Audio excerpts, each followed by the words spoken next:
கொடைக்கானல் அருகே கேரளாவை ஒட்டிய வனப்பகுதியில் 300 அடி நீளத்திற்கு திடீரென நிலத்தில் பிளவு காணப்பட்டதால் அந்த பகுதி மக்கள் அதிர்ச்சியடைந்துள்ளனர்.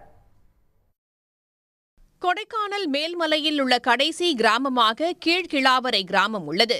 இங்கு வசிப்போருக்கு அருகிலுள்ள செருப்பன் ஓடையிலிருந்து குழாய் மூலம் நீர் கொண்டுவரப்படுகிறது. ஆனால் கடந்த சில நாட்களாக குழாயில் தண்ணீர் வராததால் சந்தேகமடைந்த கிராமத்தினர் வனப்பகுதிக்கு சென்று அது குறித்து ஆய்வு மேற்கொள்ள சென்றனர். அப்போது கூனிப்பட்டி என்ற இடத்தில் சுமார் 300 மீட்டர் நீளத்திற்கு நிலம் பிளந்து இருந்ததைக் கண்டு பெரும் அதிர்ச்சியில் உறைந்தனர்.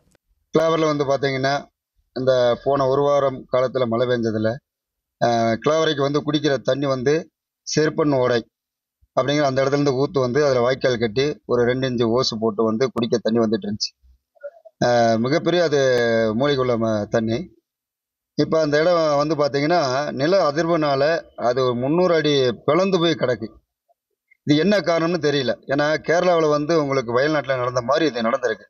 இது சம்பந்தப்பட்ட அதிகாரிகள் பார்த்தா தான் அது தெரியும். நிலப்பிளவு ஏற்பட்டுள்ள கூனிப்பட்டியிலிருந்து கேரள வனப்பகுதி மிகவும் குறைந்த தூரத்திலேயே உள்ளது. இதனால் நில அதிர்வு ஏற்பட்டு பிளவு ஏற்பட்டிருக்குமோ என்ற சந்தேகம் நிலவுகிறது.